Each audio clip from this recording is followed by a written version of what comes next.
நாய் போல் அருந்தி நரி போல் உழன்று. மனுஷங்களே ஒரு உதாரணமா சொல்லவே மாட்டேங்கிறாரு. ஏன் எல்லாருமே இந்த நாயத்தான் உதாரணமாவே கூப்பிடுவாங்க. மணிவாசகரனால் தான் எழுதினார், ஞாயிற் கடையாய் கிடந்த அடியேற்கு.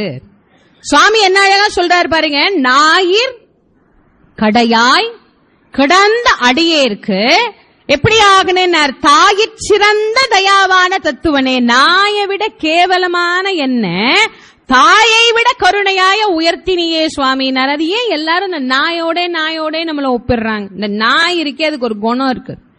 நீங்க நாய்னா வீட்டுல வளர்க்குற நாயெல்லாம் கணக்கு எடுக்க கூடாது. நாய்னா தெருவுல சுத்து பாருங்க, அது நாய். இந்த வீட்டுல இருக்கிற நாய் நம்மளோட பழக பழக பழக நம்ம குணம் அதுக்கு போயிடும். சில சமயம் அது குணம் கூட நம்மளுக்கு வந்துடும். அது ஒன்னும் மாத்த முடியாது. பழகுறது அந்த மாதிரி இல்ல. அது என்ன பண்ண முடியும்? ஒன்னும் பண்ண முடியாது. இந்த தெருவில் இருக்கு பாருங்க, அது நாய். நீங்க கார்ல போகும்போது இந்த நாய்க்கும் காருக்கும், காருக்குள்ள இருக்கிற நம்மளுக்கும் ஜென்மாந்திர சம்பந்தமே கிடையாது. ஆனா நம்ம காரை கண்ட உடனே துரத்தும். அதுக்கு ஒரு எல்லை வச்சிருக்கோம். அந்த எல்லை வரைக்கும் துரத்தும். அது துரத்தி அங்க போன உடனே அதுக்கு வேகமா ஒரு சடன் பிரேக் அடிச்சு நிக்கும். நின்னு கொஞ்ச நேரம் குலைக்கும். அது கண்ணு கெட்ட தூரத்துல இருந்து அந்த கார் மறைஞ்ச உடனே அது என்ன பண்ணணும்? இந்த காரை துரத்துறதுதான் அதோட குறின்னா, அதை துரத்தி விட்டுருச்சு, அந்த வேலை முடிஞ்சிருச்சு. திரும்பி மெதுவா நடந்து வந்து தன் இடத்துல படுத்துக்கலாம். இல்ல, என்ன வேகத்துக்கு ஓடிச்சோ அதே வேகத்துக்கு திரும்ப ஓடி வரும். திரும்ப ஓடி வந்து எங்கே இருந்து ஓட ஆரம்பிச்சுதோ அங்கேயே திரும்ப வந்து படுத்துட்டு மூச்சு வாங்க. இது நாயினுடைய இயற்கையான குணம். நீங்க யோசிச்சு பாருங்க, மனிதனுடைய ஆயுள் காலம் என்பது நமக்கு நிர்ணயித்தது என்ன? வயசு கிடையாது. நம்ம ஏதோ நினைச்சிட்டு இருக்கிறோம் 67 வயசு, 77 வயசு, 80 வயசு, 90 வயசு. நம்மளுக்கெல்லாம் வயசே நிர்ணயம் கிடையாது. நம்மளுக்கு வயசினுடைய நிர்மாணமாக அளிக்கப்பட்டது மூச்சு காத்து. பிராணவாயு தான் நம்மளுக்கு எல்லாம் வயசு. எத்தனை மூச்சை உள்ள இழுக்கணும், எத்தனை மூச்சை வெளியே விடணும், இவ்வளவுதான் ஆயுள். நீங்க இழுக்கிறது தான் உங்களுக்கு ஆயுளின் கடைசி மூச்சுன்னா வெளியில விடுறதுக்கு அனுமதி கிடையாது. சில பேர் சொல்லுவாங்கல்ல, மூச்சை இழுத்தாருங்க, மனுஷன் வெளியே விடவே இல்லைங்க, அவ்வளவுதான் அவர் கணக்கு. அவர் கணக்கு அதோட முடிஞ்சு போச்சுன்னு அர்த்தம். ஒரு பையன் கிட்ட 1000 ரூபாயை கொடுத்தா அப்பா செலவுக்கு வச்சு கோட்டினார். அந்த பையன் நினைச்சா அதை எப்படி எல்லாம் செலவு பண்ணலாம்? 1000 ரூபாய ஒரே நாள்லயும் செலவு பண்ணலாம். இல்ல, ஒரு நாளைக்கு 100 செலவு பண்ணா 10 நாளைக்கு செலவு பண்ணலாம். ஒரு நாளைக்கு ஒரு ரூபாயா செலவு பண்ணா 1000 நாளைக்கு செலவு பண்ணலாம். கடவுள் கொடுத்தது ஒண்ணுதானே. அதை யார் எப்படி பிரிச்சுக்கிறாங்களோ அதை பொறுத்துதானே. இறைவன் எனக்கு கொடுத்த மூச்சு காத்து இவ்வளவுதான், இத்தனை லட்சம், இத்தனை கோடி கடவுள் கொடுத்துட்டார். அதை அதிகமாக வீணாக்குறது எதுன்னா நாய் தான். நாய் தான் இருக்கிறதிலேயே அதிகமாக தன்னுடைய பிராணனை வீணாக்கி கொள்ளுகிறது. மாணிக்க வாசகர் எழுதினார், அந்த நாயை விட கேவலமாக பிராணனை வீணாக்கக்கூடிய எனக்கு நீ தாயை விட அதிகமா கருணை காட்டினியே சுவாமி. அப்ப ஏன் அவ்வளவு ஓமானத்தை கொண்டு போய் அங்க வச்சார்? அந்த நாயை விட கேவலமாக என்னுடைய பிராணனை.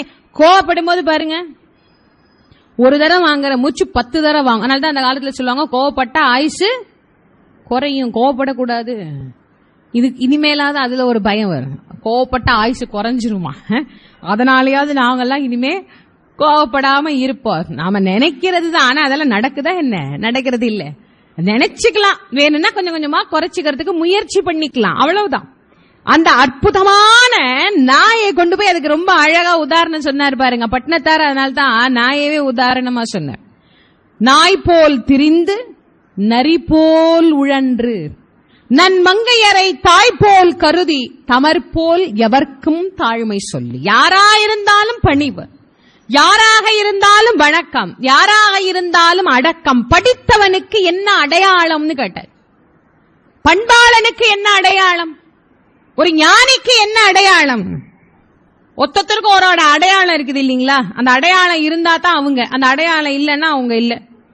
ஒரு முறை குன்னக்குடி வைத்தியநாதன் ட்ரெயின்ல போகும்போது டி ஷர்ட்டும் ட்ராக் பேண்டும், நான் தான் குன்னக்குடி வைத்தியநாதன். அவர் அதெல்லாம் இல்ல, அவர் இப்படிலாம் இருக்க மாட்டார்.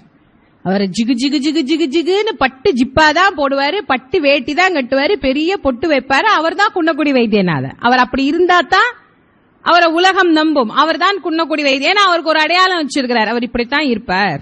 அவர் அதுல இருந்து கொஞ்சம் மாறி இருந்தாருன்னா அது அவர் அல்ல. நம்ம முடிவு பண்ணிடுவோம். ஒத்தொத்தருக்கும் ஒரு அடையாளம் இருக்குது இல்ல. ஒரு டாக்டர்னா கோட்டோட போனோம், இல்லன்னா ஒரு ஸ்டெதஸ்கோப்போட போகணும், அப்பதான் டாக்டர் அப்படின்னு ஒத்துக்குவாங்க. நீங்க பெரிய பெரிய மருத்துவமனையில எல்லாம் பாருங்க, பேஷண்ட பாக்குறாங்களோ பாக்கலையோ கழுத்திலே போட்டிருப்பாங்க. ஏன் அவரையும் பேஷண்ட் நினைச்சு அட்மிட் பண்ணிட கூடாது இல்ல. அதனால தான் தான் மருத்துவருங்கிறது தெரியணுங்கிறதுக்காக. வக்கீல் பாருங்க, வாதாடுற போறாரோ போகலையோ கையில ஒரு கருப்பு கோட்டோட தான் போவாரு. ஏன்னா அவர் தான் வக்கீலுங்கிறது அந்த உடைய பார்த்து தெரிஞ்சுக்கணும். நம்ம ஒத்தொத்தருக்கும் ஒரு அடையாளம் வச்சிருக்கிறோம். படிச்சவங்களுக்கு என்னங்க அடையாளம்?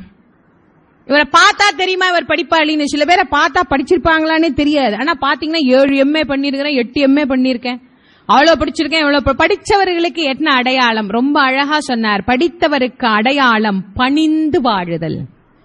யாரிடம் பணிவு இருக்கிறதோ அவர் மிகவும் படித்தவர், யாரிடம் பண்பு இருக்கிறதோ அவர்கள் மிகவும் படித்தவர்கள். கற்று அறிந்தவர்களுக்கு உண்டான இலக்கணமே பணிவு.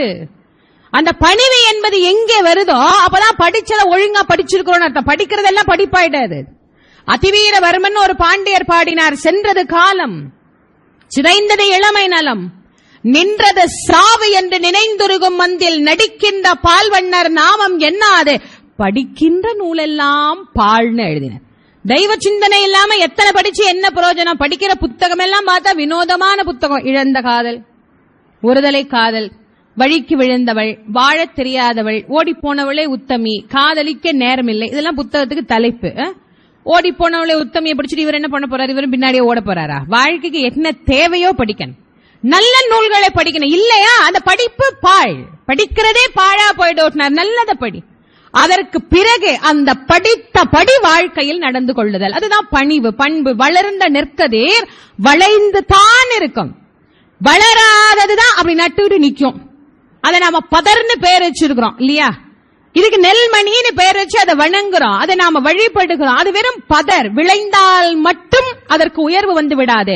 படித்ததை வாழ்க்கையில் எண்ணி பணிதல். அதனால்தான் சொன்னார், ஞானியர்களுக்கு என்ன இலக்கணம்? ஞானம் வர வர வர வர பணிவு வர, அந்த நிலை உயர உயர உயர உயர பணிவு வர. அதனால்தான் எழுதினார், பிணம்போல் கிடந்து இட்ட பிச்சையெல்லாம் நாய்போல் அருந்தி நரிப்போல் உழன்று நன்மங்கையரை தாய்போல் கருதி தமர்போல் எவர்க்கும் தாழ்மை சொல்லி சேய்போல். கடைசியில ஒரு உதாரணம் சொல்லிட்டார். சேய்போல் குழந்தை மாதிரி இருக்கிறவர் ஞானிங்க. ஞானிக்கும் குழந்தைக்கும் பேதமையே கிடையாது. குழந்தை எப்படி இருக்கும் அப்படி இருப்பார் ஞானி. குழந்தை எப்படி இருக்கும்? இப்ப குழந்தை எப்படி இருக்கும்னு நம்மளுக்கு மறந்து போச்சு. ஏன்னா குழந்தையதான் நம்ம குழந்தையாவே இருக்க விடுறதே இல்லையே. குழந்தைய இளமையிலே வளர்த்துறோமே. நீங்க நியாயமா பாருங்க, குழந்தைங்களுக்கு இளமையில ஒரு நல்ல குணம் இருக்கும். அது சாப்பிட்டுட்டு இருக்கும் போது நம்ம போய் ஏதாவது கேட்டோம்னா அந்த வாயில இருக்கிற எச்சில் ஒழுக ஒழுக அதை எடுத்து கொடுக்கும். இப்பெல்லாம் அப்படியா கொடுக்குது? இப்ப நாம தான் திணிக்கும் போதே சொல்லிதானே திணிக்கிறோம், யாருக்கும் கொடுக்காத. தாத்தா வந்து கேட்டா தரமாட்டேன் கழவான்னு சொல்லு, மாமா வந்து கேட்டான்னா போடா குரங்குன்னு சொல்லு. இப்படியே பிள்ளைக்கு சொல்லி சொல்லி சொல்லி கொடுத்து அவன் கடைசி வளர்ந்து சம்பாதிக்கும் போது அப்பாவுக்கு கொடுக்க தரமாட்டேன், அம்மாவுக்கு ஒண்ணு கூட தரமாட்டேன். ஏன்டா எல்லாத்தையும் தரமாட்டேன்? நீ அப்ப சொன்ன எல்லாத்தையும் நீயே வச்சுக்கோணும், இப்ப எல்லாத்தையும் நானே வச்சுக்க, யாருக்கும் தரமாட்டேன். குழந்தைய வளர்க்கிற போதே நம்ம வளர்த்துறோம். பெரிய ஆளாதான் குழந்தைய வளர்க்கிறோம். நீங்க குழந்தைங்களை வச்சுட்டு வந்தவங்களை நாம திட்டுவோம். நீ இப்ப வரலன்னு இப்ப ஏன் அழுதான்? வந்து உட்கார்ந்து நம்ம பிராணனை வாங்க, அது குழந்தை அங்க இருக்கும், அது கவனிச்சுட்டே இருக்கான். அப்புறம் வெளியில போய் அண்ணா வாங்கண்ணா வாங்கண்ணா வாங்கண்ணா வணக்கங்கண்ணா, அப்புறம்னா நீங்க வரத்துக்கு நாங்க ரொம்ப புண்ணியம். அந்த குழந்தை பார்க்கும், இப்பதானே இந்த ஆள உள்ள திட்டினாங்க. நாம குழந்தைங்க கிட்ட எப்ப மாட்டிக்காம இருப்போம்னா அது வாய் திறந்து எப்ப பேசாம இருக்கோ அது வரைக்கும் நாம மாட்டிக்கவே மாட்டோம்.